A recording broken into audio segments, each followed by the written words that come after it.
Buongiorno, ben ritrovati, buon 8 agosto. Oggi in apertura una buona notizia perché erano state ore davvero di angoscia per due genitori. Il bimbo era scomparso, un bimbo era scomparso in montagna mentre stava giocando con alcuni amici e è stato ritrovato. Requaro Terme, il lieto fine per una storia iniziata domenica pomeriggio in modo drammatico. Un bimbo di Altavilla Vicentina di 5 anni è stato ritrovato sano e salvo dopo essersi smarrito nei pressi di una baita sotto il rifugio Battisti mentre giocava con i suoi amichetti. I genitori hanno allertato i carabinieri verso le 18:30 dopo essersi resi conto dell'effettiva scomparsa del figlio. 12 volontari della Protezione Civile e del Soccorso Alpino si sono immediatamente messi sulle sue tracce. Verificando la segnalazione nei pressi della pista di motocross in località Tafosche, verso le 20 i soccorritori hanno alla fine individuato il bimbo che, stremato, dormiva sullo zerbino di una baita. Dopo essere stato svegliato, rassicurato e rifocillato, il bambino è stato riaccompagnato dai genitori. Ed oggi 8 agosto è l'anniversario della tragedia di Marcinelle avvenuta nel 1956 dove morirono, lo ricordiamo, 262 persone delle 275 presenti, di cui 136 erano immigrati italiani. Ed ora invece parliamo della West Nile, lo facciamo perché li vedo già nello schermo, lo facciamo con Vittorio Selle, direttore del Dipartimento di Prevenzione dell'ULSS-3 Serenissima. Intanto buongiorno e buongiorno, vedo accanto a lei anche i suoi collaboratori, buongiorno. Buongiorno a lei e agli spettatori. Sono con me la dottoressa Boin, dirigente del servizio, e il dottor Matteo Trevisan, tecnico della prevenzione del Servizio di Sanità Pubblica. Ecco, parliamo di West Nile, direttore, perché insomma casi che sono in aumento, probabilmente mai così tanti come quest'anno, probabilmente dovuto anche dal grande caldo. Sì, in realtà da qualche giorno stiamo assistendo a una stabilizzazione del numero. Siamo in questo momento fermi a 16 casi da 2 giorni, più un caso di dengue dell'altro ieri. Quindi direi una situazione che è in linea con il periodo pre-pandemico. In questi ultimi 2 anni di pandemia, per molti motivi che adesso non riusciamo ad approfondire in breve tempo, il numero è stato nettamente inferiore, ma in realtà fino al 2019 questo è un trend discretamente atteso e per il quale non ci impressioneremo se anche ci fossero degli altri casi in entrata durante il mese di agosto. Ecco, è una patologia che però può portare nei casi ovviamente più gravi anche alla morte. Sì, allora, tanto diciamo subito che abbiamo avuto un unico caso di decesso nella nostra ULSS-3. Sappiamo che questa è una patologia che per l'80% decorre in forma asintomatica, un 20% si manifesta con una febbre, solo l'1% o 2% può dare una forma neuroinvasiva che in casi particolarmente sfortunati può chiudere col decesso. Ecco, in genere sono tutte persone purtroppo che hanno già delle altre comorbidità e quindi interviene aggravando un quadro clinico già diciamo in qualche maniera compromesso. Direttore, io volevo fare una domanda anche più generica. È stato un periodo dove abbiamo visto la West Nile da una parte, il Covid che ovviamente l'abbiamo visto non è finito, anzi con un'altra ondata da un'altra parte, e poi anche il vaiolo delle scimmie, tutte patologie insomma tutte insieme insomma, che hanno creato qualche preoccupazione nei cittadini. Sì, devo dire che forse l'effetto pandemico è anche questa così attenzione importante a tutti i livelli per le patologie infettive che in realtà coabitano con noi, coabiteranno con l'uomo tutta la sua esistenza, no? Poi quest'anno, un altro anno c'è un virus piuttosto che un altro, però in realtà fa parte dell'ecologia e dell'equilibrio del sistema in cui l'uomo comunque coabita. La globalizzazione evidentemente ci ha portati a una, come dire, convivenza con microrganismi anche provenienti da altri settori, sia del mondo che dell'area degli animali, insomma, ecco, da altre ecologie. E quindi questo è un elemento che fa parte dell'attuale nostra fase. Certo, per noi, devo dire, è un luglio-agosto un po' di passione, perché volevamo respirare un po' con il Covid e invece stiamo seguendo questa onda in discesa, ma che comunque ci impegna, e in più ci sono questi elementi che dobbiamo chiaramente seguire. Ecco, una domanda sul vaiolo delle scimmie, cioè dovrebbe essere una vaccinazione adesso. Approfitto che c'è la collega dottoressa Boin, che così vi dà 2 parole rispetto anche a questo elemento. Ecco, buongiorno a tutti. Per quanto riguarda il vaiolo delle scimmie, ovviamente si tratta di una malattia nuova per noi, che stiamo tenendo sotto controllo. Attualmente abbiamo 5 casi diagnosticati nella nostra ULSS, ma siamo comunque sempre in contatto anche con le altre aziende sanitarie, servizi igiene e sanità pubblica, proprio per tenere sotto controllo il fenomeno. Vaccinazioni, sì, sono arrivate delle vaccinazioni, adesso la Regione a breve darà anche le indicazioni per i requisiti alla vaccinazione per proteggere le persone e i contatti rispetto a questa malattia. Fortunatamente sono comunque tutti i casi sotto controllo, non con manifestazioni molto gravi.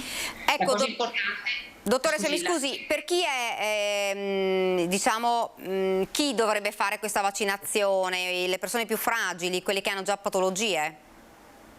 Sicuramente sì, siamo proprio in attesa del protocollo che ci darà la Regione, in modo tale che tutti possiamo agire nello stesso modo in tutte le aziende sanitarie e in tutte le regioni dove ci sono più casi rispetto alla media.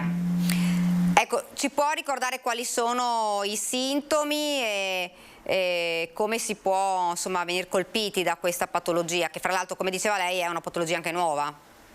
Certo, allora si tratta soprattutto di sintomi cutanei, presenza di piccole papule, presenza di ulcerazioni a livello cutaneo e spesso anche accompagnati da episodi febbrili. Questo è, diciamo, la base, poi a seconda dello stato immunitario del paziente possono esserci anche ulteriori manifestazioni. La cosa importante è sempre la diagnosi differenziale anche con altre patologie che sono presenti anche in modo molto più diffuso nella popolazione, nelle stesse fasce di età, e quindi ai nostri clinici viene dato proprio l'onere anche di fare un'attenta valutazione e la diagnosi corretta. Siamo sempre anche in questo caso in attesa poi, qualsiasi caso venga sospettato, di una conferma da parte dell'Università di Padova, unità operativa di microbiologia. Quando ci si deve preoccupare? Cioè magari uno dice, parliamo anche della West Nile oltre che del vaiolo delle scimmie, per non parlare del Covid, ma una persona dice ho un po' di febbre, magari è l'ultimo pensiero quello che possa essere magari una febbre da West Nile. Cosa deve fare il cittadino che si trova magari con la febbre, prima per non prendere d'assalto il pronto soccorso, che magari alla prima febbre la gente poi ovviamente va in ospedale per paura? Che cosa deve fare? Rivolgersi al proprio medico? Certo, questa è la prima indicazione, proprio i nostri medici di medicina generale e anche i pediatri di libera scelta, perché ricordiamo anche le fasce più giovani, sono un po' il nostro primo step per una diagnosi differenziale. In presenza di febbre, al giorno d'oggi è bene sospettare prima di tutto il Covid. Qualora il tampone risulti negativo, in ordine così di frequenza, è giusto che venga anche messo in diagnosi differenziale qualsiasi tipo di arbovirosi, quindi queste patologie trasmesse da zanzare, e come nella nostra ULSS abbiamo questi 16 casi di West Nile, ricordiamo in tutta la regione sono ben più frequenti. Una cosa interessante è capire che la febbre è il primo sintomo, la prima porta per numerose patologie. Ovviamente se si abita in zona rurale potrebbe anche esserci una West Nile, però mi farebbe piacere far parlare anche il collega tecnico della prevenzione, il dottor Trevisan, che è il nostro esperto anche in entomologia, zanzare e tutti quei procedimenti operativi, e anche delle indicazioni che va a dare porta a porta all'utenza qualora riscontriamo un cluster positivo di West Nile. Certo. Sì, buongiorno a tutti. La cosa che sicuramente bisogna dire per rispondere alla domanda di prima è che l'uomo nel ciclo di trasmissione della West Nile è quello che si definisce un ospite a fondo cieco, quindi vuol dire che la persona insomma infettata con la West Nile a sua volta non infetta zanzare. Questa è una primissima cosa che è importante dire. Cosa che invece è diversa quando parliamo di dengue, chikungunya, zika, dove invece il vettore competente, oltretutto interessato, è la zanzara tigre, non è la Culex pipiens, che è la zanzara comune, che è il vettore della West Nile, dove invece l'uomo non è un ospite a fondo cieco, ma la zanzara si può infettare sulla persona infetta.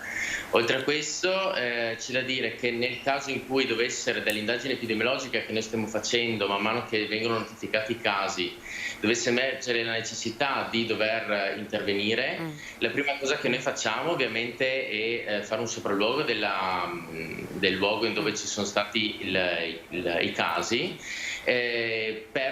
Quando si tratta di un cluster di West Nile, lo scopo del sopralluogo non è tanto di decidere se far partire o meno la disinfestazione, perché se abbiamo un cluster già la disinfestazione deve partire. Lo scopo è capire in che contesto andiamo ad intervenire, quindi l'eventuale presenza di siti sensibili, l'eventuale presenza di fossi, cose che sono importanti per poter poi fare un intervento mirato e soprattutto efficace. Ecco, per dare un consiglio, sì. mi scusi, ai cittadini, perché uno dice come posso fare per cercare insomma di non incappare in questo problema?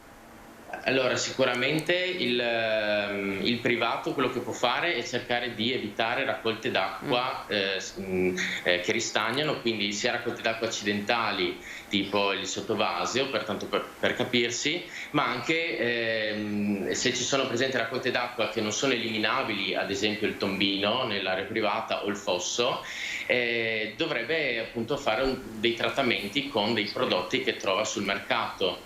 Dei prodotti antilarvali, perché quello che si può fare, appunto, la primissima step è combattere le larve di zanzare più che l'adulto. Si possono trovare anche in supermercato le pastiglie per trattare i tombini. Nel caso in cui ci fossero delle raccolte d'acqua invece eliminabili, bisognerebbe periodicamente nel giro di ogni 4-5 giorni bisognerebbe svuotarle in modo tale da non consentire alle larve di poter diventare zanzare adulte. Approfitto, posso dire una cosa, approfitto del momento. Sì. Abbiamo un elemento che in Regione Veneto in questo periodo di siccità abbiamo tutti quanti un po' visto, è che la mancanza di acqua ha costretto alle irrigazioni forzate, no? Certo. Per cui abbiamo dei ristagni di acqua nelle zone di coltivazione.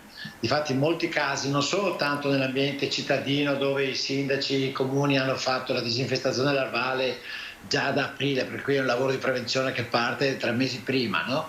Ma in queste ultime aree in cui l'irrigazione forte in questo ultimo periodo ha lasciato delle pozze, le zanzare tendono ad andare a bere lì, e anche gli uccelli vettori evidentemente del virus West Nile, e abbiamo riscontrato casi in questo tipo di contesti. Quindi è importante, ad esempio, per quello che lei chiedeva prima al nostro tecnico, che chi ha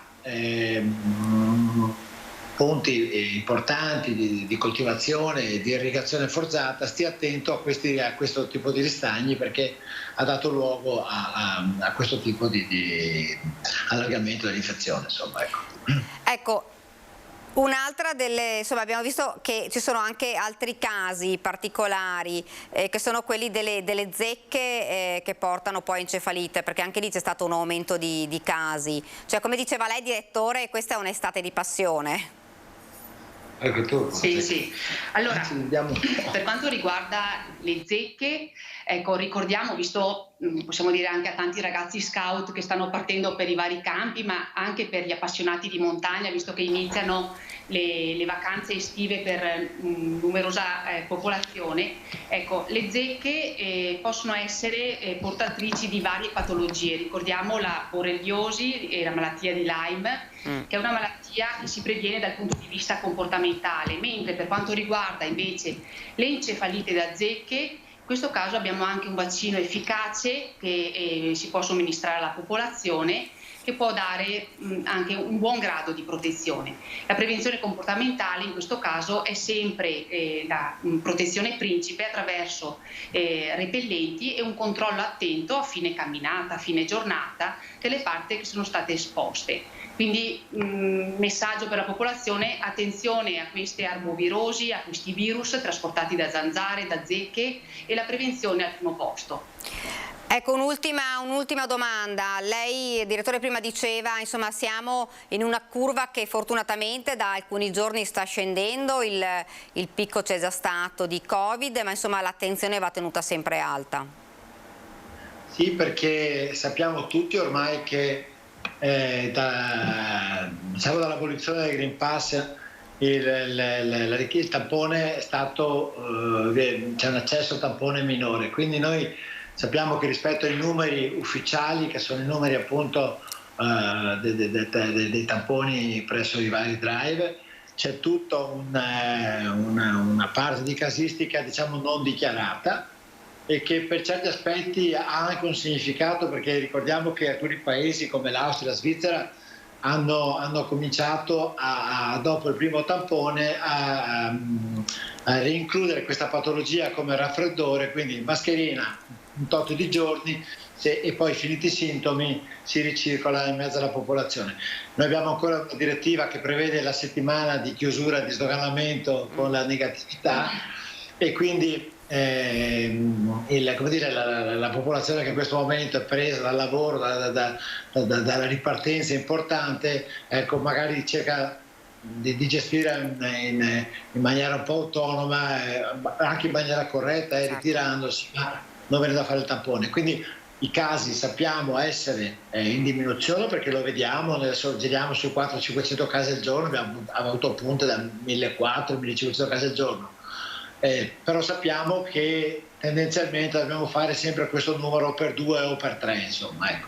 L'importante però è vedere il flesso della curva, e lo vediamo poi nei nostri operatori sanitari che teniamo monitorati in maniera molto stretta, che questo flesso è avvenuto, quindi ci aspettiamo che il mese di agosto ci accompagni almeno fino a inizio settembre, a settembre, in un calo. Poi è evidente che questo virus ci ha sorpreso troppe volte per poter essere tutti, come dire, tranquilli, e quindi dobbiamo stare, come tutte le aziende stanno facendo, teniamo tutti un nucleo di monitoraggio sentinella per capire cosa effettivamente succederà in autunno, dove dovremo avere a disposizione anche il nuovo vaccino.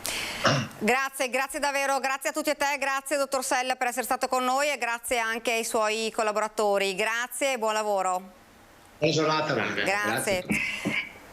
Prima di passare alla politica, i dati del bollettino regionale riguardo al Covid: sono 1063 nuovi casi di positività di Covid, in calo come abbiamo anche sentito, contro i 2943 di 24 ore fa, dato che porta il totale dei contagi in regione a 2.132.477.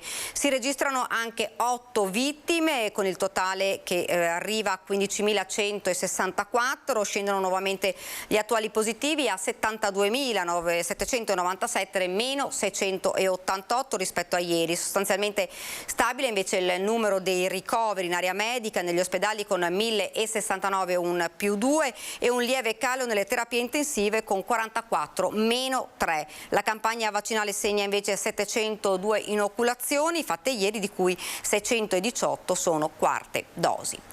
Io vedo già sullo schermo invece che ci ha raggiunto qui Andrea Ferrazzi, Partito Democratico. Intanto buongiorno e grazie per essere con noi. Buongiorno a lei, grazie a lei e un saluto a tutti i telespettatori. Beh, partiamo un po' con l'argomento, insomma, che ha fatto un po' più discutere, del divorzio con Calenda. Lei ieri ha detto che Calenda ha fatto un grande errore. Beh, non c'è dubbio alcuno. L'accordo che era stato siglato 5 giorni fa è stato stracciato a Calenda in maniera del tutto incomprensibile. Non c'è nessuna motivazione logica, razionale, non c'è nulla di quello che è avvenuto nei giorni successivi che non fosse già scritto e stabilito all'interno di quell'accordo, e quindi oggettivamente è stata una cosa incomprensibile sul piano della tenuta del patto e devo dire anche incomprensibile dal punto di vista politico. Ecco, il fatto dell'arrivo probabilmente dei Verdi può aver in qualche maniera innescato. Calenda ha detto: io non mi trovo a mio agio. Ma guardi, era già tutto scritto, se lei avrà letto quella paginetta e mezzo, c'era scritto che nel momento in cui poi si apriva la possibilità di poter vincere le elezioni era del tutto evidente che non si poteva, ma si dovevano fare che cosa? Si dovevano fare degli accordi elettorali. Cioè, mentre quello con Calenda e più Europa, quindi Calenda, Ravedo e Bonino, era un accordo, diciamo, per il governo e quindi un accordo scritto sui contenuti, con delle linee di demarcazione chiare e delle cose chiare da fare, l'accordo poi siglato con le altre forze politiche era già stato, come dire, messo nel piatto con Calenda, e poi così è stato fatto, un accordo elettorale, tanto è vero che non è stato sottoscritto appunto nessun patto, no?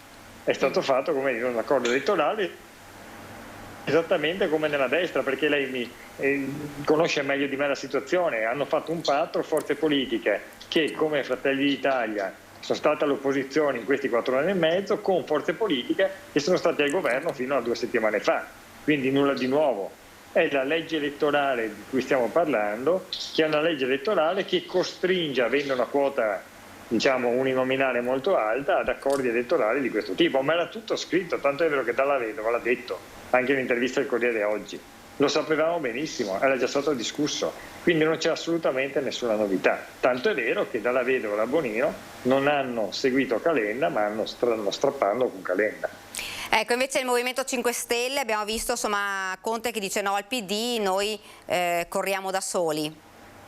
Ma in realtà è il PD che dice no a Conte, perché questo l'abbiamo detto fin dal principio, non era assolutamente pensabile far cadere un governo come quello che stava governando benissimo e soprattutto in un momento come questo, di grave pericolo ma anche di grande rilancio per il Paese. Noi a livello mondiale nell'ultimo trimestre siamo stati il Paese che è cresciuto di più dopo il Canada, di più in tutta Europa. Stavamo crescendo a livelli inattesi, nessuno nemmeno nel governo stesso si immaginava tassi di crescita di quel tipo lì. Stavamo e stiamo, grazie a Dio, anche ancora in parte, investendo i quattrini che siamo andati a prenderci in Europa col PNRR. C'era Draghi che consentiva un ombrello istituzionale attraverso la sua credibilità, evitando di esporre l'Italia, appunto il nostro Paese, alle speculazioni finanziarie e tutto quello che ne può derivare. Quindi è stata una caduta incomprensibile, un gravissimo errore, un assist, come già ho avuto modo di dire, fornito da Conte, e certamente Salvini, Berlusconi e la Meloni non vedevano l'ora, non hanno creduto ai loro occhi e quindi immediatamente hanno staccato la spina al governo, mettendo il nostro Paese in condizioni di grande difficoltà. Dunque è un quadro che si sta delineando, però una sinistra che a questo punto corre non compatta. E qualcuno dice che questo favorisce la destra. Ma dal punto di vista prettamente numerico certamente, però lei sa benissimo che io ho sempre sostenuto che il PD dovesse partire da se stesso.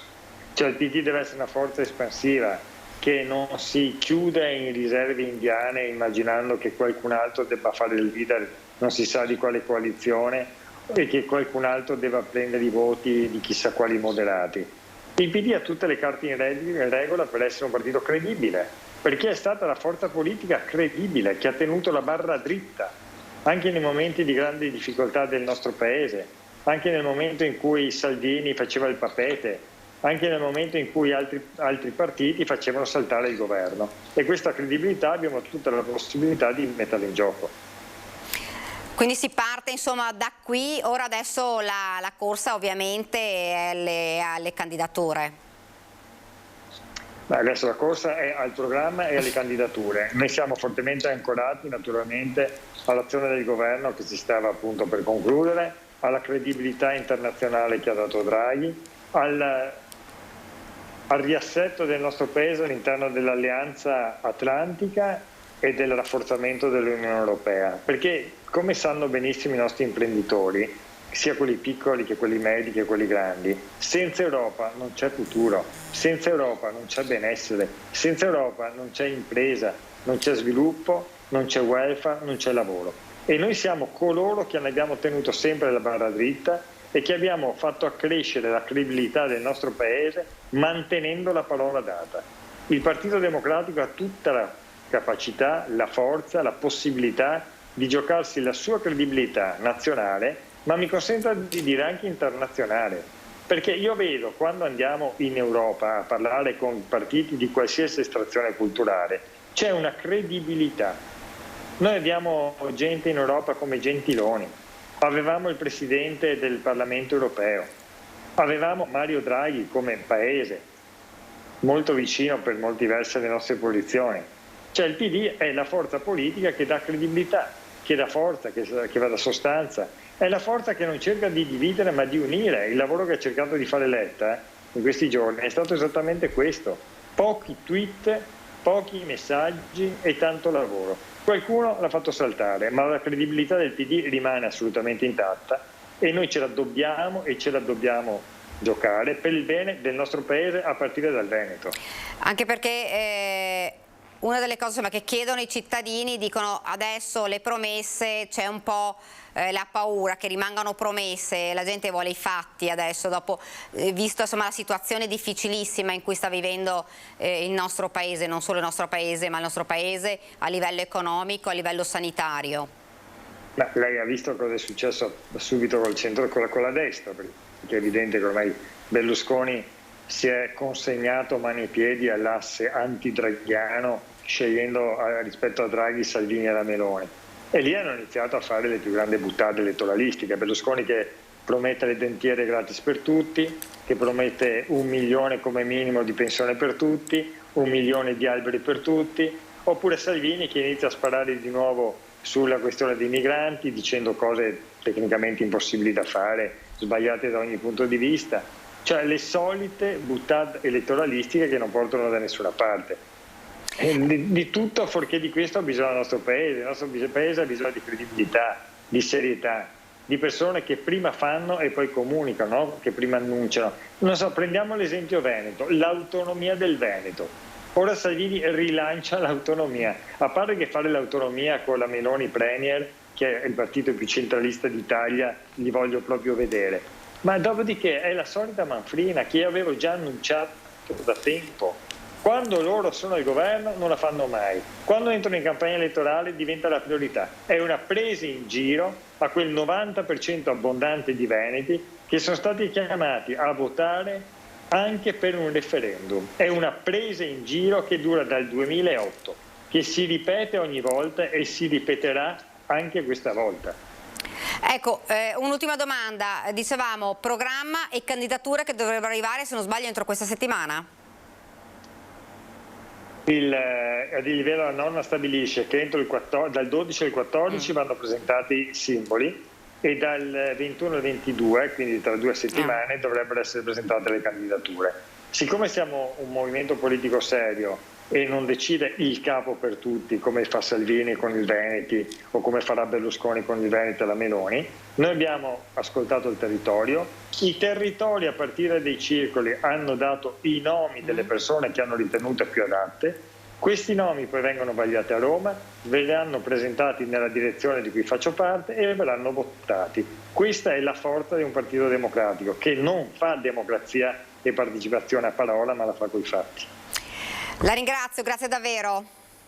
Grazie a lei, grazie a tutti. Grazie, arrivederci. Ho visto, mentre stavamo parlando, lo vedevo in onda da Venezia, il nostro Filippo Fois, eccolo qua, lo vedo, Filippo Fois, si parla di locali non in regola, quindi sono arrivate multe e chiusure. Filippo, buongiorno.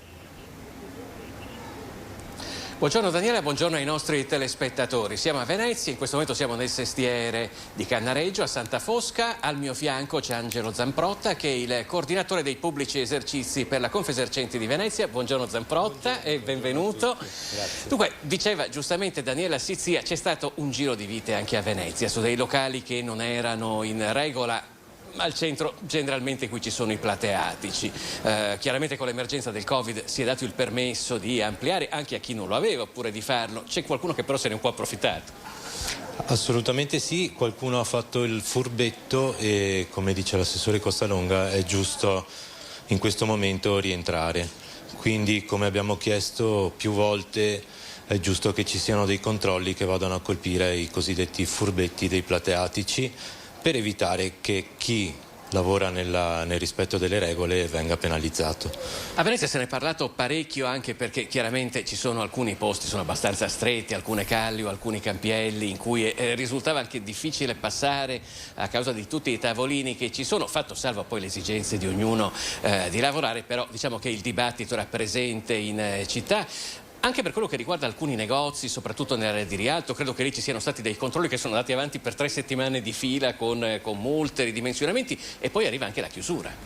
Sì, per fortuna siamo arrivati alla chiusura di alcune attività, perché queste persone erano state già avvisate più volte e, come ho detto prima, è giusto nei confronti degli esercenti che lavorano nella legalità.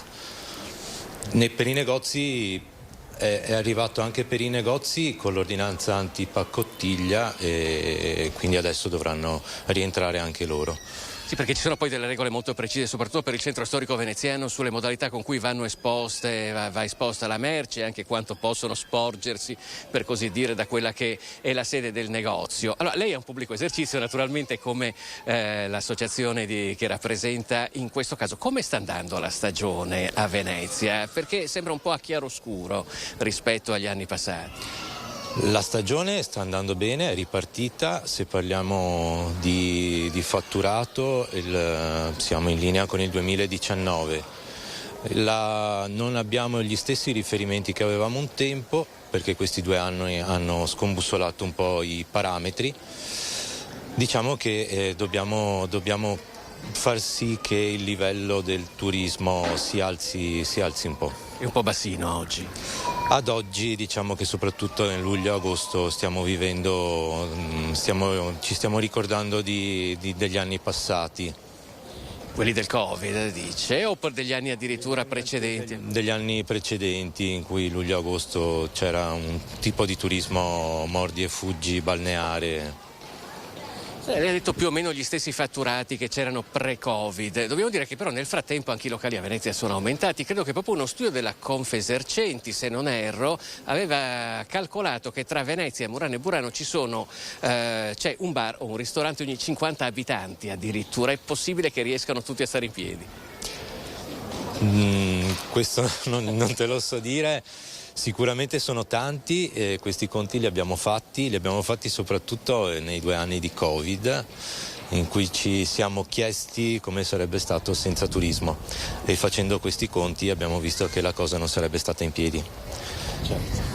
E adesso più o meno come il polso della vostra associazione nei confronti dei pubblici esercizi? Ce la si fa, cioè ci si sta rimettendo in piedi, oppure c'è chi ha deciso di cambiare mestiere? Qualcuno ha sicuramente deciso di gettare la spugna. Diciamo che si sta in piedi, dobbiamo tenere presente 2 cose. La prima è che comunque i 2 anni di stop hanno fatto sì che le aziende si indebitassero, quindi abbiamo sia lo stop, un mancato introito, e sia un debito che adesso devono essere ripagati. Quindi anche se questa stagione sta andando bene, ci vorranno anni per recuperare i 2 anni di Covid. E secondo, dobbiamo tenere presente che il caro bolletta e l'aumento l'aumento delle materie prime, il caro bollette, come lo vedete il futuro? Voi già lo state sentendo parecchio. Noi è qualche mese che sentiamo queste incidenze. L'Enel, la luce è aumentata quasi del doppio, e le materie prime adesso stanno aumentando di parecchio. Io ho sentito addirittura degli esercenti che hanno dei bar piuttosto piccoli, per cui possono forse permettersi questo ragionamento, che in alcuni giorni avevano deciso di rimanere chiusi, perché dicevano gente magari non se ne vede tanta in quelle giornate e visto insomma, quello che si paga poi di bolletta, io preferisco rimanere chiusi. Sicuramente hanno fatto i loro conti e evidentemente conviene. Questo ragionamento qua lo hanno fatto anche tutte quelle attività che al momento non hanno personale, e questa è Qui tra l'altro si fanno molte difficoltà a trovare anche da voi. Questo è il terzo motivo che sta incidendo sulla decisione di chiudere più di un giorno alla settimana. Personale avete difficoltà anche qui a Venezia? Assolutamente sì. Non se ne trova più? Assolutamente no. Senta, c'è un'altra questione che sta tenendo banco proprio in queste ore, prendendo proprio spunto da l'argomento, diciamo, a Jesolo tiene banco oramai da diverse settimane, ed è quello della cosiddetta malamovida, come è stata definita. A Venezia effettivamente ci sono 3 punti nevralgici che vengono sempre indicati. Uno è al mercato di Rialto, un altro è a Santa Margherita, un altro è alla fondamenta degli Ormesini della Misericordia, che tra l'altro è anche qua vicino. Com'è la situazione adesso? Ma adesso mi sembra che sia abbastanza tranquilla, fatto salvo forse la zona di Rialto, che qualche giorno fa ha avuto un po' di problemi. Non abbiamo gli stessi problemi per fortuna di Jesolo, sicuramente potremmo cercare di evitare alcune situazioni. E tra coloro tra l'altro che è ricorso anche a un servizio di vigilanza privato, se non è.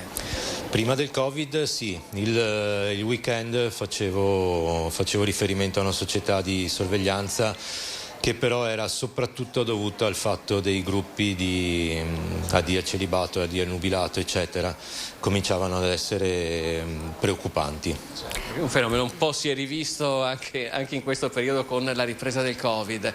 Daniela, se non ci sono domande dallo studio noi vi restituiremo la linea. Grazie davvero Filippo, grazie anche al tuo ospite. Credo sia caduta la linea nel caso mio. No, noi lo sentiamo bene ancora Filippo, comunque ringraziamo davvero Filippo Fobis, anche il suo ospite, e da Venezia andiamo a Jesolo, perché anche a Jesolo, visti gli ultimi fatti di violenza e la movida insomma a volte scatenata troppo, sono stati intensificati i controlli e sono arrivati i primi risultati, denunciati dei giovanissimi, uno in particolare insomma con una bottiglia di vodka e un 14enne.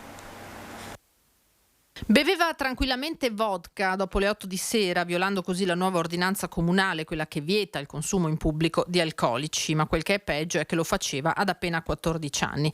È un ragazzino trevigiano, quello multato dalla polizia locale di Jesolo nell'ambito dei controlli messi in atto nel fine settimana per verificare il rispetto delle nuove disposizioni mirate a dare un freno alla movida violenta e che prevedono anche chiusure anticipate di chioschi e mini market e il transito vietato nei 3 accessi al mare di Piazza Mazzini. Il 14enne, che si è visto rifilare la multa da 200 euro, è stato notato mentre passeggiava nell'isola pedonale sorseggiando vodka da una bottiglia. 5 in tutto le sanzioni comminate sabato sera, compreso un mini market che aveva venduto della birra a 3 minorenni. Ed ora ci fermiamo per qualche istante di pubblicità.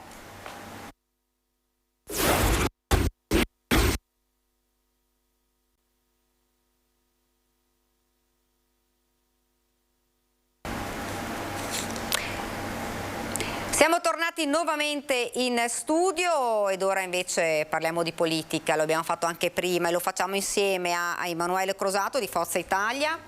Buongiorno. Buongiorno, Marco Della Pietra, conosciuto ormai, Fratelli d'Italia.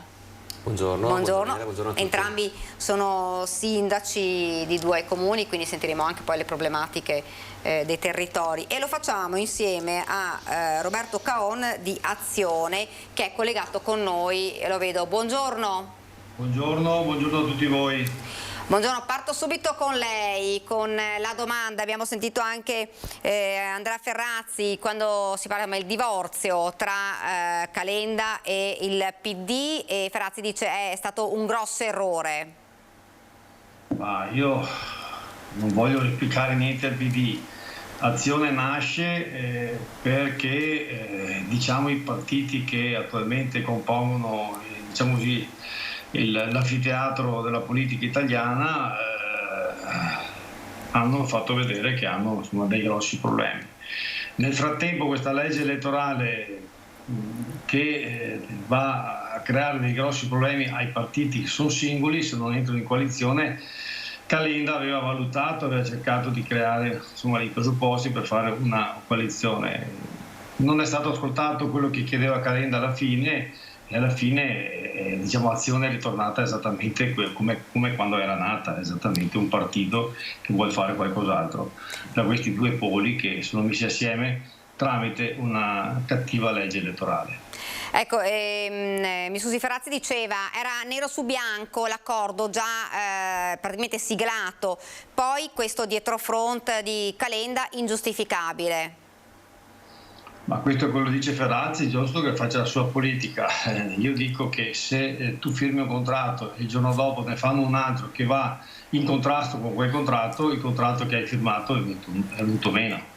Ecco, qual era l'aspetto per cui insomma c'è stato questo divorzio? L'aspetto è semplice, Calenda aveva chiesto determinate caratteristiche della coalizione, che non arrivassero dentro determinate persone che non avessero mantenuto la parola o la fiducia a Draghi. Questa cosa non è successa, è venuta meno, automaticamente è venuto meno anche gli accordi. Parliamo dei Verdi? Ma dei Verdi, ma anche di tanta gente che nel frattempo, tipo Fratoiani, non hanno mai votato la fiducia a Draghi. Noi usciamo con l'agenda Draghi, noi vogliamo continuare questo momento che Draghi ci ha dato la possibilità all'Italia di ripartire, siamo il primo paese in Europa per quanto riguarda il PIL, questo vuol dire che è stato lavorato bene. Buttare via tutto oppure cercare di fare una coalizione per cercare solo un discorso dei numeri perché la legge elettorale te lo impone, per serietà nei confronti degli italiani si è ritornati a quello che Calenda aveva sempre detto, a un partito che vada avanti da solo, che abbia delle gambe con delle prospettive per gli italiani sicuramente innovative.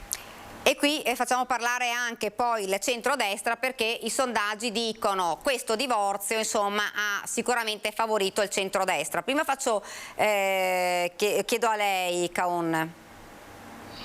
Guardi, l'Italia non ha bisogno di vivere sui sondaggi. Se continuiamo a fare dei partiti che corrono dietro a un discorso elettorale, ci ritroviamo che poi in Parlamento non si riesce a fare niente. L'Italia oggi ha bisogno di dei partiti che si ritrovano nei programmi e che qualche volta, anche se elettoralmente non pagano subito, però diano prospettiva e futuro a questo Paese. Della Pietra, d'accordo? Ma io vorrei evitare anche di entrare in questa discussione qua. Però insomma i sondaggi dicono che effettivamente, sì, leggo anche, un attimo che se lo trovo, con un, mi pare, 30% in più, insomma, questo, eccolo qua, i sondaggi, il centro-sinistra è sotto il 30%. Bene, questo mi fa molto piacere, però ecco, parliamone il 26 di settembre magari. Io lo faccio, non dico scaramanticamente, ma non voglio dare troppa corda a quello che si dice. È chiaro che fa piacere, perché vuol dire che c'è anche una voglia di cambiare registro da parte degli italiani, però si parla sempre di sondaggi. Il 26 di settembre vengo qua e vi dico se i sondaggi avevano o meno ragione. Me lo auguro, è chiaro che noi stiamo lavorando per un centrodestra unito e mi pare anche che ci si stia riuscendo, quindi che dia o meno forza al centrodestra, ecco, la rottura del patto tra Calenda e Letta francamente non mi interessa nemmeno. Noi lavoriamo per noi, cerchiamo di dare un programma all'elettore che sia il più vicino a lui possibile, andiamo avanti con i nostri principi e poi di certo non stiamo lì a godere per quanto fanno gli altri. Ecco, mi colpisce perché quando parliamo dei tempi della politica che sono cambiati negli anni, no? E che adesso ci sono dei tempi molto più veloci, cioè qua sono proprio velocissimi, perché il giorno prima ci si ama, il giorno dopo già ci si odia, e quindi ecco, non credo che sia la cosa che l'italiano vuole. Ecco. Certo, Crosato, sicuramente però insomma questo divorzio ha fatto tirare un minimo, anche se Della Pietra non lo vuole dire, un minimo di respiro di sollievo, perché comunque avevano detto una sinistra compatta, insomma, avrebbe potuto infastidire quindi il centrodestra.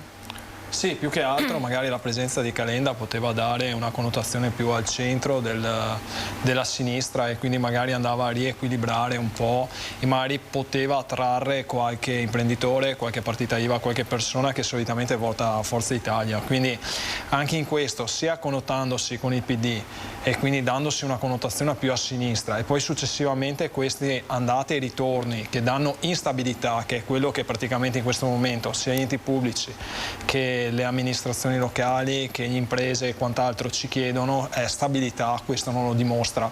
E quindi mentre noi non guardo al PD, guardo alla nostra squadra, al centrodestra, noi siamo compatti, fin dall'inizio abbiamo detto che andavamo insieme, non abbiamo nessun problema, anche oggi il presidente Berlusconi nelle sue dichiarazioni si è dimostrato a un'apertura verso la scelta anche del nostro presidente, il nostro candidato presidente, perché poi sarà un'espressione del centrodestra, però poi sarà il presidente della Repubblica a darne il mandato, quindi il presidente che esprimeremo sarà chi come sempre prende un voto in più degli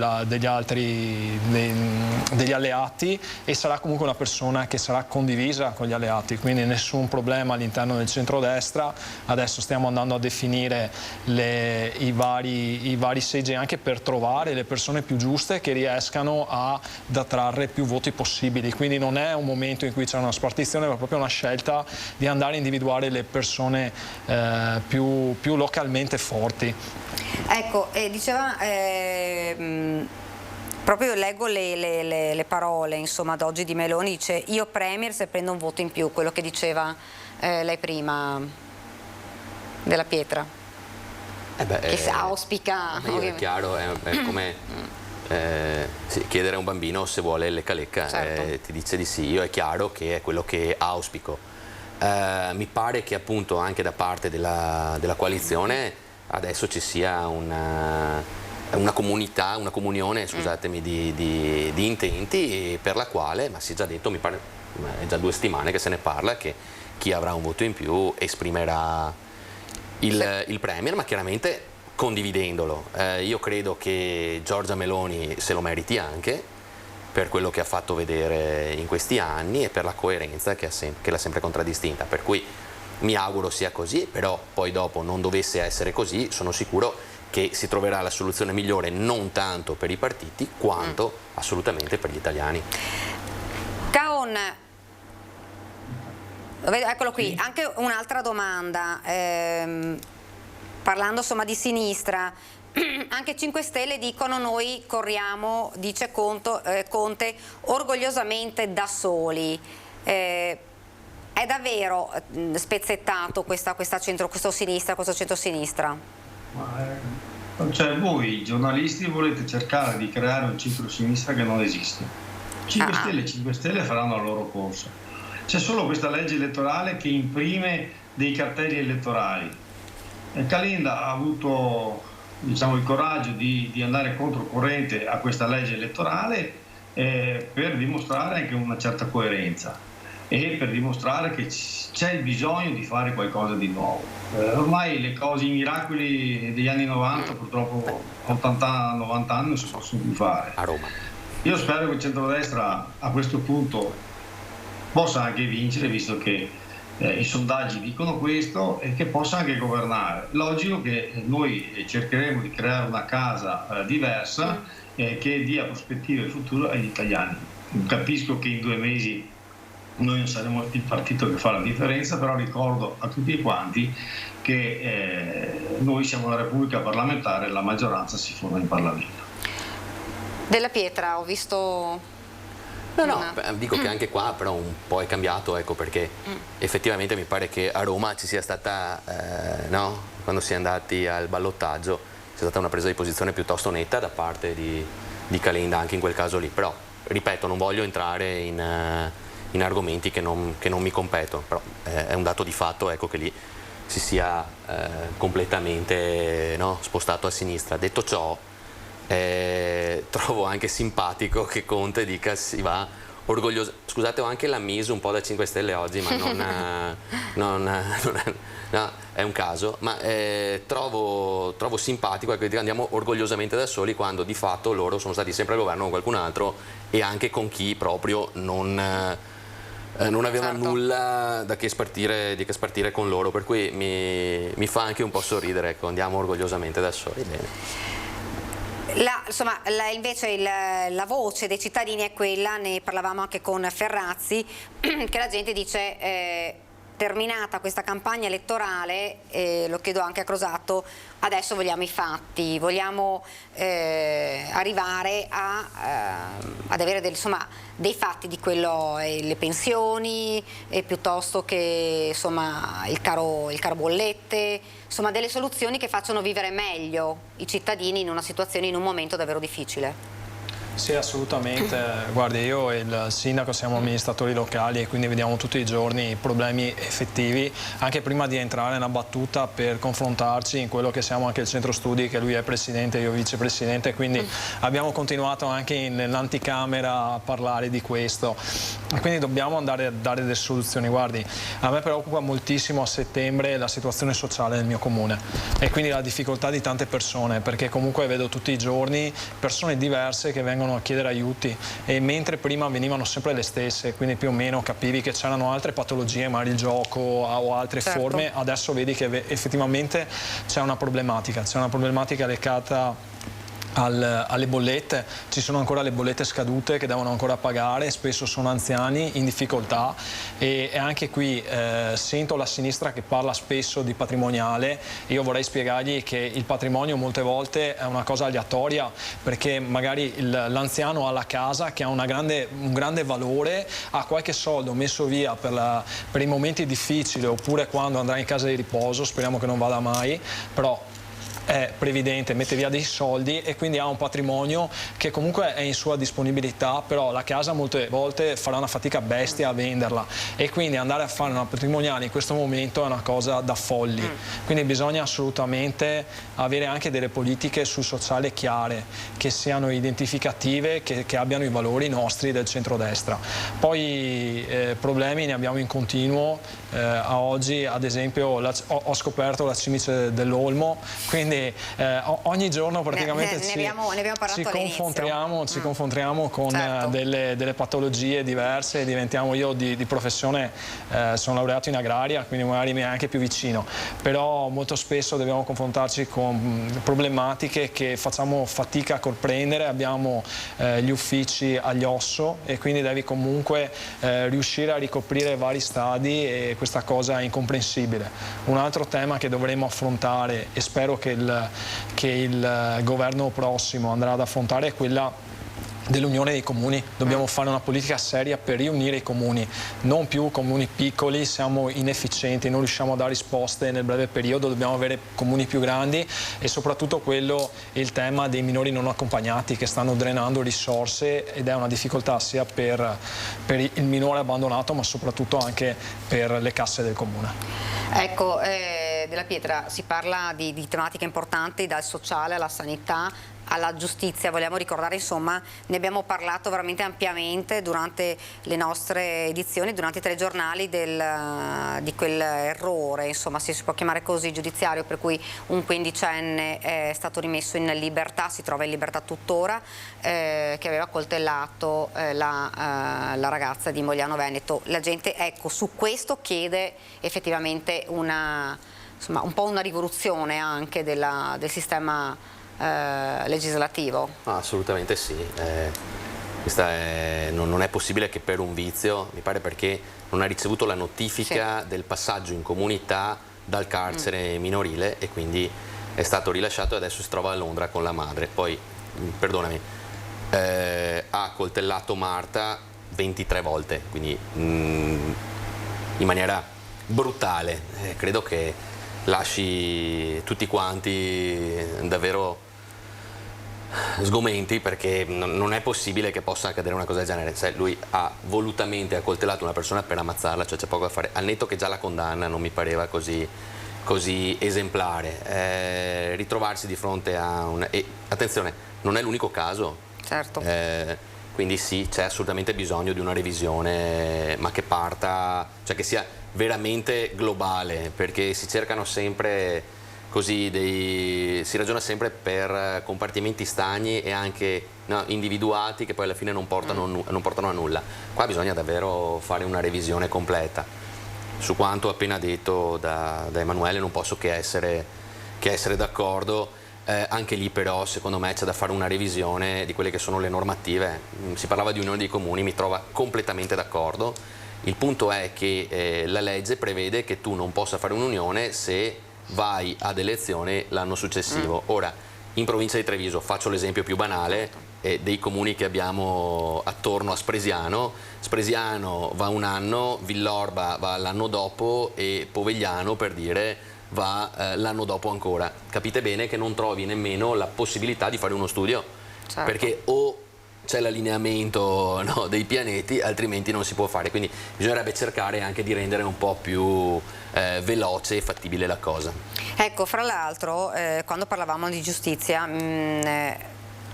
sappiamo insomma che venerdì sera l'avete anche sentito un po' in tutti i telegiornali, era stato anche catturato un violentatore seriale che ha davvero picchiato in maniera brutale una donna per tentare di violentarla. È stato arrestato dai carabinieri veramente nel giro di poche ore, quindi insomma anche un plauso alle forze dell'ordine, ma la gente dice ci sarà un'infermità mentale, troveranno una giustificazione. Il rischio è che questa persona altamente pericolosa possa anche riuscire. Caon, ci vuole una revisione della giustizia, perché la gente questo lo chiede a gran voce. Questa è una domanda già scontata, cioè, noi vediamo puntualmente delle situazioni di cronaca che poi si risolvono qua tra luci e vino dalla parte della giustizia. Tutti lo chiedono, tutti ci rendiamo conto che c'è una giustizia che va un po' a senso alternato. Cioè, però ancora non si è fatta. Non si è ancora fatto. No, qualcosa si è fatto, perché il scorso governo è stato cominciato, cioè, è cominciata la rivoluzione su quanto riguarda la giustizia. C'è da considerare che è una cosa, nella giustizia italiana si dà anche tante volte molto spazio ai giudicanti, cioè ai giudici. Se si trova poi un giudice che la pensa oppure non ha il coraggio di dare una sentenza, chiamiamola, se si può passare, esemplare, automaticamente ci troviamo delle sentenze poco, diciamo così, consone con il senso del popolo, di chi è fuori, che capisce l'importanza del problema. Noi diamo ampio spazio e forse servirebbero delle leggi più restrittive, diano indicazioni, diciamo, precise a chi deve giudicare.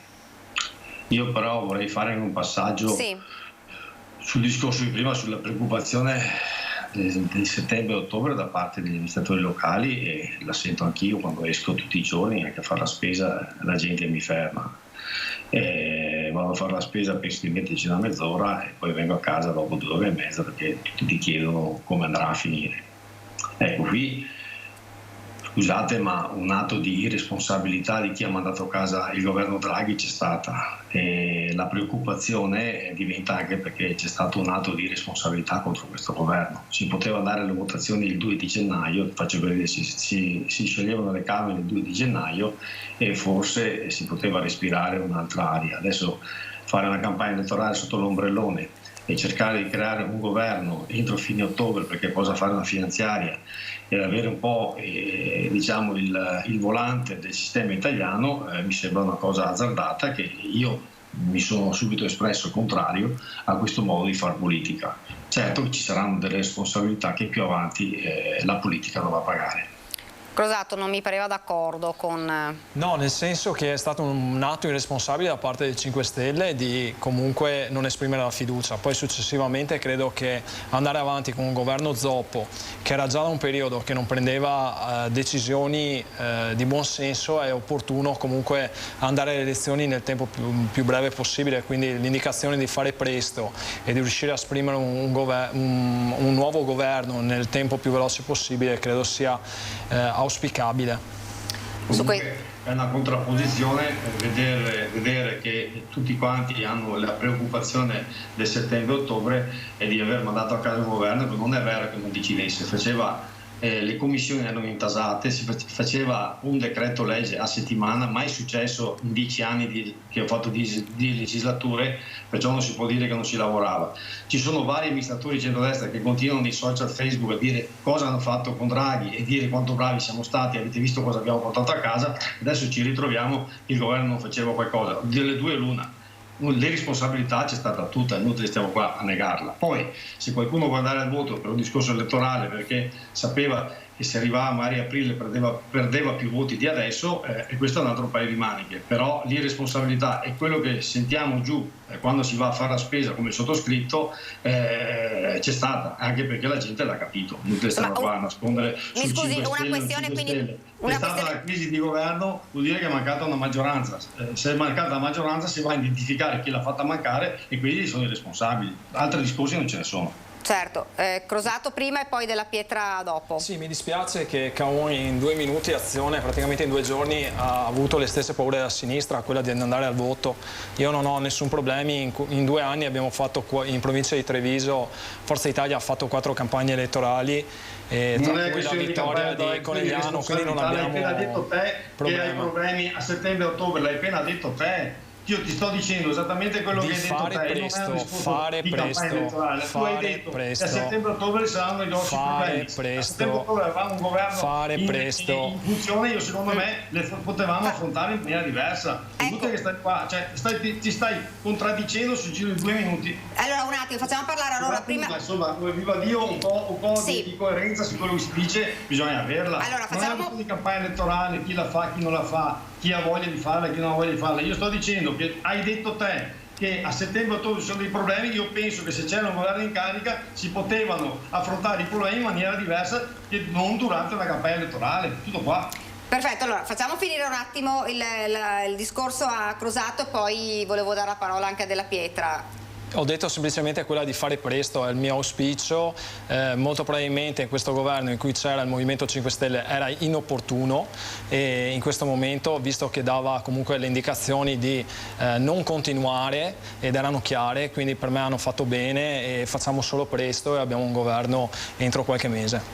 Della Pietra. Sì, io per amore di Dio non sono nessuno per dire cosa sarebbe accaduto se fosse rimasto in carica il governo o meno. Anch'io vado a fare la spesa e probabilmente non vado negli stessi posti dove va Caon e dove vado io. C'è anche chi dice sì, ma le dimissioni le ha date Draghi. Poi magari questo è un piccolo particolare che in pochi citano, ma fortunatamente la gente capisce anche questo.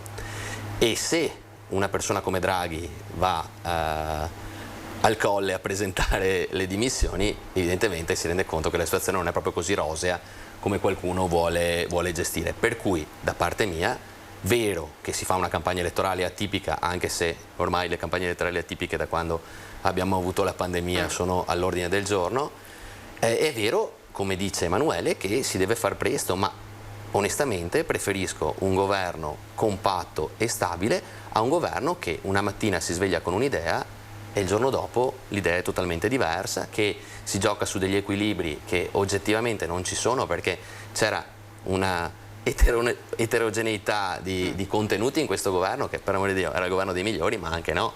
E quindi ecco, mi auguro anch'io che ci sia questa velocità. È vero che settembre e ottobre saranno dei mesi duri, perché? Perché arriveranno le bollette dei condizionatori, la benzina è a livelli stratosferici, però ecco, non credo che un governo instabile avrebbe potuto porre rimedio, ecco, a ciò. Quindi mi auguro che ci sia un governo stabile e quindi 40% premio maggioranza, governo.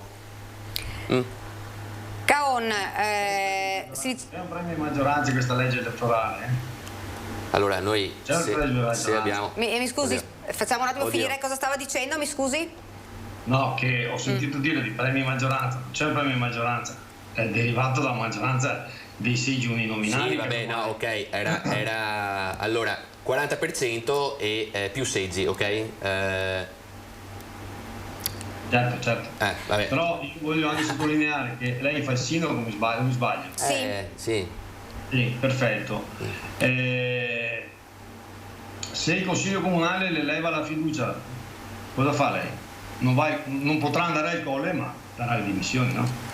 Però la storia che Draghi dà le dimissioni mi sembra una cosa insensata. No, però è così, cioè adesso mi pare che la lettura, come lei, se non trova il consiglio comunale che dà la fiducia, io vengo sfiduciato, a parte che devo tornare anche in consiglio comunale, però al di là di questo viene nominato un commissario prefettizio e io sono a casa, non è che debba darle io le dimissioni, mi sfiduciano loro. In questo caso qua, no, attenzione, no. Logico, se non trova la maggioranza in Parlamento, lui è andato prima. Andrà alle dimissioni. Ma lui è andato prima. È andato prima di avere la sfiducia. Girare che Draghi è stato. Ma come no? Ma cioè, ragazzi, è un dato di fatto. Lui non ha avuto la. No, fermi tutti. Fermo, non è mica vero. No, ma allora mi sa che non conosce bene come funziona. Se io do le dimissioni come sindaco e le do per conto mio, pensi che ho anche 20 giorni per ritirarle e non succede nulla. In questo caso Draghi è andato dal Presidente della Repubblica e ha detto do le mie dimissioni e il Presidente della Repubblica non le ha accettate. Ricordo che su 70 volte che sono state date le dimissioni non sono state accettate, mi pare 16 volte, quindi un sesto delle volte non sono state accettate dal Presidente della Repubblica, che ha rimandato alle Camere la decisione. Ma di fatto tutto nasce da Draghi che va al Colle, ma non c'entra niente col sindaco, è proprio un paragone che ha poco a che vedere. Lei mi ha detto che do le dimissioni, mi mandano a casa. Non mistifichiamo quello che ho detto. Io ho detto. L'ha appena detto, non è la maggioranza in consiglio comunale automaticamente viene messo il sindaco. Ma non è vero, la maggioranza nelle Camere automaticamente non può fare il presidente. Ma perché la dovete raggirare? Ma no, ma è lei che la sta raggirando, che poi tra l'altro voglio dire, se proprio usati la tutta, è caduto Draghi per azione, hanno anche preso più punti, quindi voglio dire, dovrebbe anche essere contento da questo punto di vista qua. Però guardi che è lei che sta mistificando. Scusate, perché così non si capisce. Però nel senso che non ha la maggioranza, si deve dimettere. Qual è il discorso? E allora torniamo. Allora guardi, facciamo finta che abbia ragione.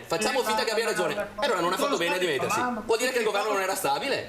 Perfetto, ottimo. Potete nascondervi. No, ma guardi che veramente sta facendo un discorso privo di senso. No, ma è incredibile.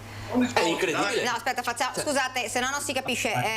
La colpa è chi ha fatto cadere il governo dopo, quando lui è andato a dare le dimissioni. Ma veramente Io capisco che non ci sono. No, guardi che voi siete stati fortunati perché il 6% non lo prendavate se non cadeva il governo. Questa è la realtà e dovreste avere anche così un po' di buon senso e dirlo, perché veramente se no cadiamo nel ridicolo. Avete il 6% solo perché è caduto il governo. Punto. Io allora ve lo dico io che non capisco niente. Facciamo parlare con uno perché sennò la gente non sente. Dica. Allora io dico dopo, se uno ha la maggioranza continua a governare, se non si ritrova la maggioranza, che sia sindaco che sia presidente del consiglio, deve dare le dimissioni. Questa è la base di come stiamo vivendo questa democrazia, punto. Poi tutto il resto sono tutte quante mistificazioni di una certa realtà. Ma allora vuol dire che il governo non era stabile? Se uno va a dare e allora cosa ci facciamo? Governare da un governo instabile? Da uno che non ha la maggioranza? Ma perdonatemi. E allora di cosa stiamo parlando? Lei ha detto che a settembre saremmo stati più fortunati così. No, non mi pare. Vuol dire che se si sente colpito vuol dire che sto dicendo la verità. Ma se sono sempre stato in minoranza io, ma cosa vuole che mi senta colpito da Fratelli d'Italia? Ma cosa mi sento colpito? Solo che quando sento dire delle inesattezze mi perdoni, ma no, visto che mi chiede se faccio il sindaco, fa un paragone che non sta né in cielo né in terra, però vabbè, allora, probabilmente... Posso finire il concetto? Sì. Bene, allora ripeto, se uno ha la maggioranza continua a governare, se non ha la maggioranza non può governare. E da qua la finiamo. Poi posso anche capire, io non ho sentito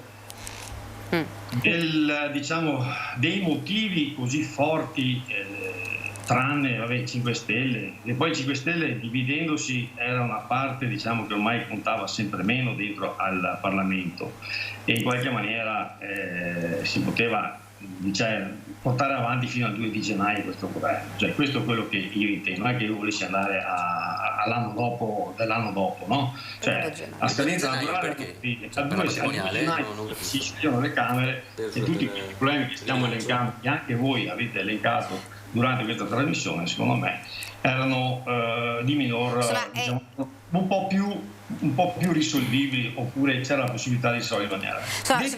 Ecco, mi scusi, lei dice era meglio trascinare, lei dice era meglio trascinare questo governo per risolvere almeno le problematiche più urgenti? Guardi, fare una finanziaria, una volta fatto la tornata elettorale, si dovrà fare un governo. Fare il governo abbiamo sempre visto che non è proprio così semplice che venga fuori dalle urne e che il governo il giorno dopo ci sia. Ci sono anche dei tempi tecnici e rimane pochissimo tempo per fare una chiamiamola finanziaria, che abbia determinate caratteristiche per questo Paese. È un azzardo quello che è stato fatto, ormai ci siamo e ci daremo da fare per risolverlo, però voglio dire, ci sono delle responsabilità, non è che possiamo sempre dimenticarci di queste responsabilità. Detto questo, io vorrò capire nei prossimi giorni, da buon veneto, cosa succederà nei programmi, perché voglio capire quanto incide la politica veneta nei propri partiti per riuscire a portare a casa infrastrutture PNR che stanno rimanendo, perché c'è ancora da parte, diciamo, non di PNRR ma di soldi di bilancio che si vanno a liberare dal PNRR. Il Veneto quali sono le intenzioni dei partiti, perché questo è molto importante capire. Ecco, io sto già stilando cosa voglio fare, non nego che con questa ultima legislatura ho fatto veramente un grande colpaccio, perché sono riuscito a portare a casa il finanziamento e anche l'inizio del progetto di fattibilità di una grande opera che nessuno mai ne aveva parlato, come l'alta velocità, cioè il raddoppio dei binari per l'alta velocità, per favorire l'alta velocità tra Padova e Bologna, due città, diciamo, importantissime a livello del nord-est. Si parla del 20% del PIL, si parla della città più importante o più conosciuta al mondo, che è Venezia, si parla di una culla culturale da connettere, da mettere assieme tra Bologna, Padova e tutto quanto, anche lo IOAV e il Ca' Foscari di Venezia, fosse la culla culturale più importante d'Europa, da interconnettere anche con mezzi tipo l'alta velocità. Si parla di turismo, parliamo che siamo la regione più turistica, ma ci mancano queste infrastrutture. Ecco, io sotto questo aspetto qua non ho niente da dire, anzi posso vantare di essere riuscito a portare a casa questo inizio di questo grande cantiere. Vorrei capire poi nel frattempo anche cosa voglio fare gli altri partiti. Certo, lei appunto diceva, è importante, perché parlare di politica di chi ha colpa poco mi importa di quel politico che si impegna per il proprio territorio a livello interprovinciale o interregionale, come ho fatto io, e capire cosa si magari anche in collaborazione dei prossimi partiti. Certo, lei parlava di PNRR, che insomma era sicuramente uno degli aspetti più importanti che la gente si attende, poi perché sono fondi che devono arrivare. Crosato, rispetto a quello che ha detto Caon adesso. Da piccolo amministratore comunale io spero che anche questi fondi vengano gestiti un po' meglio, che magari non ci troviamo come spesso a dover rincorrere i bandi, a trovarci magari con 3-4 piazze e non avere i soldi per rifare la scuola. Quindi anche questo, una gestione più oculata di queste risorse, che comunque sono in gran parte risorse a debito, e quindi comunque dobbiamo metterle nel sistema e cercare di farle funzionare. Poi, come sempre accade in Italia, siamo bravissimi, perché nel PNRR ci sono i grandi esperti che ci sono stati consigliati, che poi vai a vedere i curricula e capisci che molto probabilmente era meglio mandare il nostro funzionario normale del nostro comune a fare il PNRR, aveva un po' più di buon senso e sicuramente aveva un curriculum anche più adeguato. E quindi spero veramente che ci sia una gestione più oculata delle risorse dei cittadini. Marco Della Libera. Della Pietra, ce l'ha fissa oggi. Marco Della Pietra, scusa. No, sì, il discorso rimodulazione del PNRR mi vede completamente d'accordo. Sono stati fatti dei ragionamenti che di fatto, già a priori quando si diceva che il 40% della totalità era destinato al Sud e poi dell'altro 60% il Sud comunque poteva partecipare, francamente mi pareva un po' iniqua come cosa. Poi sono state destinate risorse anche un po' così, no? A seconda di come ci si sveglia la mattina. Io ricordo sempre il primo bando PNRR per i comuni, al netto di quello sociale, che abbiamo fatto un lavorone con gli ambiti. Era inerente alle mense e gli asili pubblici. Quindi c'erano dei finanziamenti per creare degli asili pubblici. Ora, capite bene che in una regione come il Veneto, che presumo abbia l'80%, se non di più, il 90% di asili paritari, e tra l'altro molti dei quali parrocchiali, capite bene, cioè un comune si mette a chiedere soldi per fare un asilo al netto della natalità, dei problemi. No? Siamo arrivati a fine periodo per le domande e ci è arrivata una comunicazione che diceva: ragazzi, c'erano 2,5 miliardi, sono state richieste opere per circa 1,2 miliardi. Invece di dire bene, l'altro 1,3 miliardi lo mettiamo da qualche altra parte dove magari ce n'è più bisogno, no, è stato detto bene, riapriamo i termini per presentare la domanda, quindi facciamo asili. Quindi ecco, io credo che serva una profonda riflessione. Ecco, il nuovo governo dovrà anche rimodulare questo. Penso che sarebbe assolutamente utile. Tra l'altro noi, come prima parlava Emanuele del centro studi dei comuni della Marca Trevigiana, anche lì stiamo facendo un lavorone e abbiamo una persona che si occupa solo di fondi PNRR e anche comunque di fondi europei, e anche la provincia sta facendo un lavoro parallelo che andrà a intersecarsi per dare una mano ai comuni, soprattutto quelli più piccoli, che non hanno la possibilità comunque di gestire un certo tipo di fondi e non hanno nemmeno, ricordiamoci che è sempre bene dire, le risorse umane per poterlo fare. E ricordiamo che il Veneto ha una media, mi pare, di 5 dipendenti ogni 1000 abitanti. Spresi hanno 3, presumo che voi ne abbiate anche meno forse. Caon, lei insomma è d'accordo che vanno rimodulati, insomma va rimodulati? Sfonda una porta aperta. Io sono del parere che i comuni devono diventare dei comuni, non dico unici, però tenendo in piedi tutti i campanili, tutta la storia che ogni comune ha, però si devono organizzare. Purtroppo il vero federalismo si fa su un'economia di scala, creando dei comuni da 30, 40, anche 50.000 abitanti, che abbiano naturalmente, che siano omogenei su determinate caratteristiche del territorio possibilmente, e con una provincia forte, il contrario di quello che è stato fatto negli ultimi anni. Oggi, se c'era una provincia forte, affrontare il PNRR per queste aree omogenee che dicevo prima, per questi paesi che le chiamo aree omogenee, sarebbe stato molto più semplice per tutti.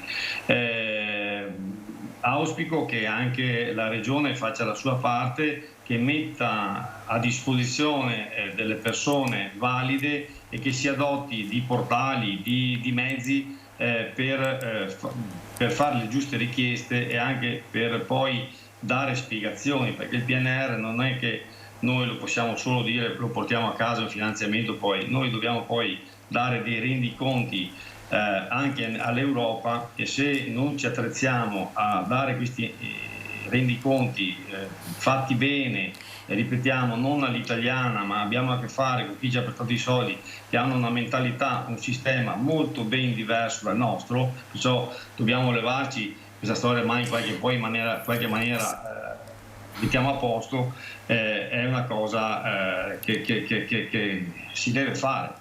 Ecco, ho toccato un altro aspetto che volevo, mi scusi, ho toccato un altro aspetto, quello dell'Europa. L'Europa che ci presta i soldi, e l'Europa, noi ben sappiamo che hanno una mentalità che io la chiamo anche più giusta su queste cose, molto più rigorosa, e non è che possiamo presentare i rendiconti con sistemi nostri o con, diciamo, ma sì, poi ti parlo e poi in qualche maniera aggiustiamo. Ci sono regole ben distinte anche che le adottano. Però certo. Volevo finire anche un discorso per quanto riguarda anche l'autonomia. Io ero un po' direttamente interessato a questo, se posso aggiungere, ma non è per fare polemica, pizzico della caduta del governo Draghi deriva anche proprio dall'autonomia, e non faccio sconti a nessun partito, è anche a dovero. L'autonomia per un retaggio culturale, perché non viene tirato via niente al sud, non viene esattamente levato via niente al sud con queste prime 4 materie che si volevano portare entro fine anno, da considerare che l'autonomia e i fabbisogni standard e i costi standard e altre cose che si devono mettere in linea entro il 2026 devono essere fatte, perché è richiesto dall'Europa il contenimento spesa alla ristrutturazione, perciò vanno dentro a pari col PNRR per avere l'ultima rata. Perfetto, farei un attimo rispondere. Tanti partiti sapevano di andare in campagna elettorale l'anno prossimo, se c'era questo discorso al nord magari poteva andare bene, però al sud c'era la divisione, in ogni partito aveva la divisione tra il nord e il sud, poteva portare avanti. Mi scusi che faccio... E hanno preferito andare al voto prima di affrontare questo. Perfetto, un attimo che faccio rispondere...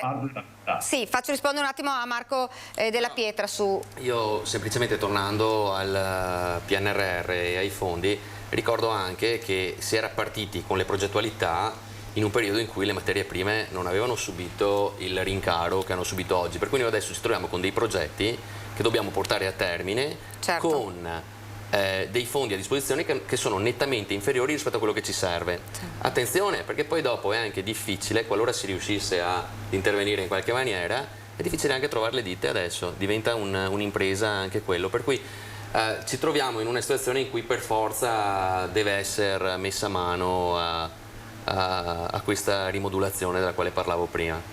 Poi in ordine all'autonomia diventerà sicuramente una protagonista anche di questa campagna elettorale, che è tra l'altro bipartisan, perché ormai la portano tutti quanti, no? Quindi, un po' come la legge elettorale, il cambio della legge elettorale con gli evergreen adesso. Ecco, Crosato diceva, insomma, sul discorso autonomia è responsabile il partito di cui faceva parte, quindi Forza Italia? Io non credo, anzi, cioè noi come Veneto abbiamo proprio all'interno del nostro logo la parola autonomia. Io credo moltissimo nell'autonomia finanziaria, però non sono un amante delle deleghe, delle materie e quant'altro, non mi appassiona questa continua rincorsa. Io vedo solamente le risorse che ci lasciano nei nostri comuni, le risorse tributarie per far fronte ai nostri problemi, e non che ci occupano gran parte del nostro tempo alla ricerca di bandi da una parte e dall'altra, diventando scemi, creando progettualità che poi molte volte sono tempi persi. Quindi lasciateci le risorse, lasciateci decidere. Ci sono tante tematiche di questa campagna, prima Marco diceva quella delle scuole paritarie, credo che anche quella sia un'autonomia, perché nessuno ha portato questo tema sui tavoli romani, perché riguarda solo il Veneto, solo praticamente in Veneto, solo in gran parte della provincia di Treviso abbiamo questo problema in cui gli ex asili, le scuole dell'infanzia sono paritarie, e non stiamo parlando di lussissime scuole di lusso, di extra lusso, ma bensì sono scuole normalissime che anzi ci tolgono un problema ai nostri comuni, perché averle e farle gestire dalla parrocchia per noi è fondamentale. La campagna ormai è partita, Berlusconi sarà un po' l'allenatore del centrodestra. Io spero che vengano a concertare con il territorio, perché abbiamo tantissime punte nazionali, abbiamo Meloni, Tajani, Salvini, però serviranno tantissimi portaacque, come si diceva una volta, dei mediani di spinta, che poi sono quelli sul territorio che prendono i voti.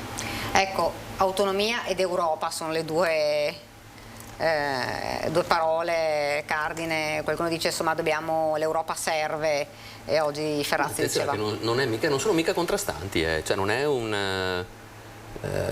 non è un ossimoro dire no, Europa ed autonomia. Va sicuramente anche qui fatto un ragionamento che possa comprendere il tutto.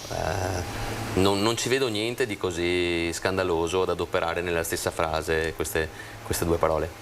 Ecco, siamo quasi al termine, quindi magari in breve,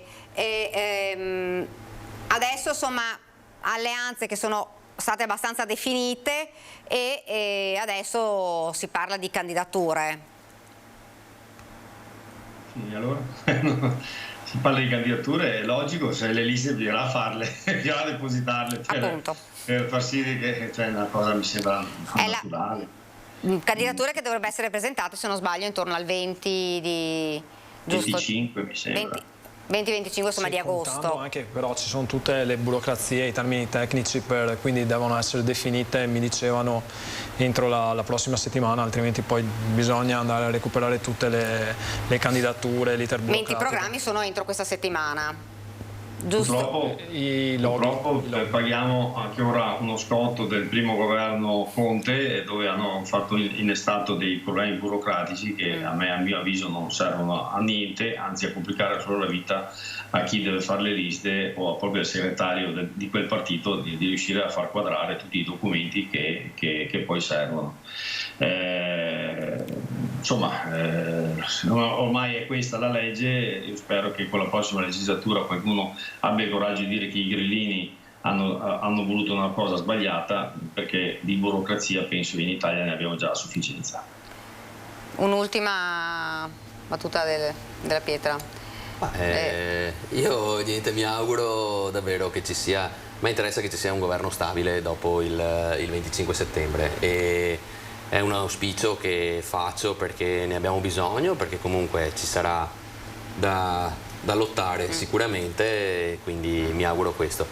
Posso prendermi un secondo solo, ma un secondo solo? Volevo salutare Sofia, che è tornata a casa dopo 342 giorni di ospedale. Ho visto che la mamma ha fatto un post e allora posso anch'io farlo ufficialmente. Guarda, sono felicissimo che sia tornata a casa e adesso forza. Siamo al termine, io ringrazio davvero Roberto Caun per essere stato con noi, grazie davvero, grazie, insomma speriamo di collegarci quanto prima, grazie davvero anche a Emanuele Crosato che torneremo ad invitare, e Marco Della Pietra, grazie. Il meteo e poi la pubblicità e grazie anche ai registi, arrivederci.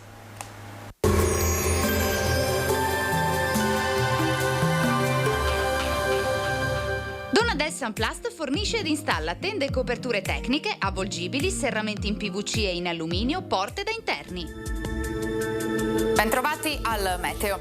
La tendenza per l'inizio della settimana evidenzia un'attenuazione del caldo che sarà senza eccessi e anche una lieve instabilità. Vediamo il dettaglio di lunedì 8 agosto.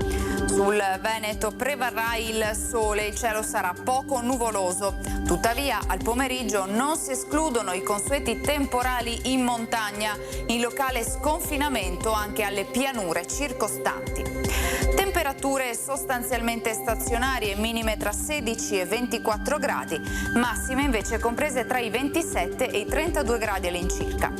Spostiamoci ora sul Friuli Venezia Giulia, anche qui sarà soleggiato con isolati acquazzoni sui rilievi, possibili poi fin verso le aree limitrofe. Temperature minime tra 20 e 22 gradi, massime intorno ai 29 e 32 gradi. Infine diamo uno sguardo al Trentino Alto Adige, dove avremo poche novità. Il tempo sarà variabile, un po' più variabile qui, con più sole al mattino e a seguire con rovesci sparsi. Temperature minime intorno ai 14-15 gradi, massime intorno ai 31-32 gradi. Dal meteo di Antenna 3 per ora è tutto, arrivederci al prossimo aggiornamento.